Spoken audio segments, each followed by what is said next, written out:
As a girl, I grew up sewing and playing with Barbies while the boys spent most of their time playing video games and sports. According to Deborah Tannen, this two different cultures approach ultimately changes the attitudes and discourses of men and women as they grow up. For example, neuroscience proves that men are better at spatial visualization, manipulating or rotating objects, than women. I believe this is because they witness the movement and shapes in video games from a young age. Maltz and Boker explain that men's discourse with one another is competitive instead of collaborative like women. This comes from the need and aggression to beat their opposer in video games. As a society, we expect gamers to have a cultural script of aggression, cursing, and frustration while playing. To determine the cause of this mimesis that boys follow, I analyzed the environment, the characters, and the communication between players in two genres of video games: a purely killing video game versus a sports video game. The video game Smite is a 5 versus 5 battle to the death of the gods in a coliseum. The goal is to kill 500 of their team members before they kill 500 of yours. In the coliseum, there will be an audience surrounding you, cheering and booing as you go through the game. At the beginning, they scream "Anarchy, Anarchy" as they hype up the players before they start. Although you can only see the chat between your team members, you can hear the other team members on the microphone, which makes the game even more competitive as you hear the criticism and the praise from everyone.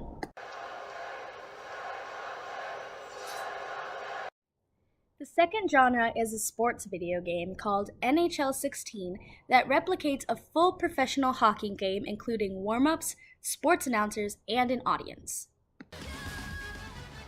What the hell? Hold on. Greetings, everyone. Just like in the Smite game, as well as in a real hockey game, this audience, as well as the pre-game, hypes up the players before they start. However, imagine being at a real hockey game where you're playing with a microphone in your ear where you can hear everything that the sports announcers say about you, instead of the audience hearing what the sports announcers have to say. To start any kind of a rush here is not happening. Yeah, that's a great point. Forget about finishing the play. They can't even get it started. They're so sloppy.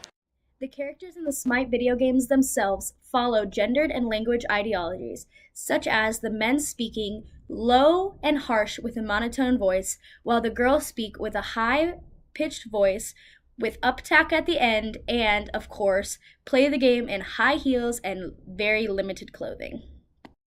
Here we see how a manly character is represented through the Hell Rider Chiron, who normally says, "I shall destroy their happiness if it's the last thing I do," versus their depiction of a gay character called the Fabulous Chiron, who normally says, "Oh my god, slay," and "Oh no baby, what is you doing?"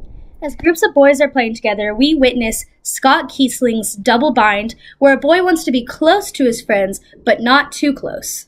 Oh my fuck. Never mind. Don't swear. What am I supposed to say? I love you. Oh, I love you.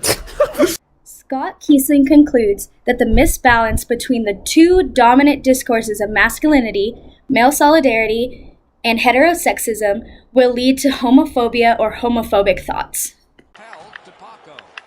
I'm like, guys, it's me. There's guys all over me. I have no idea.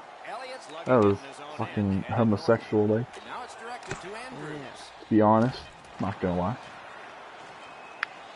The men in these video games are representing Robin Lakoff's dominance theory through the use of their interruptions, slang, and profanity, and the way that they communicate to each other based on the pre-established buttons in the video game.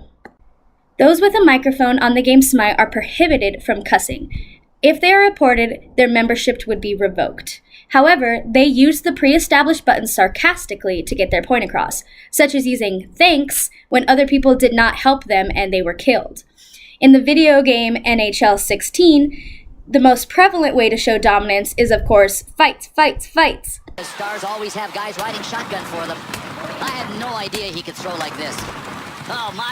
The constant fighting between opposers in the Smite video game conclusively contained more cursing and aggression than in the sports video game, where most cursing occurred after a goal was made. Yeah, I do have it. I have the, oh shit! Oh fuck! Oh shit! Shit! But while casually passing the puck around, the boys use profanity as a hedge to mitigate or emphasize their sentence. But they did, like, customized, answers and shit.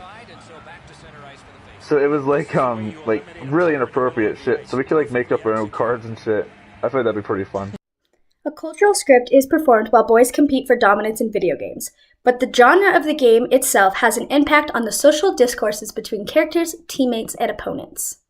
That is horseshit. With 0.9 Horse seconds left. shit. I'm pissed. That's a Debbie Downer right there. God damn it.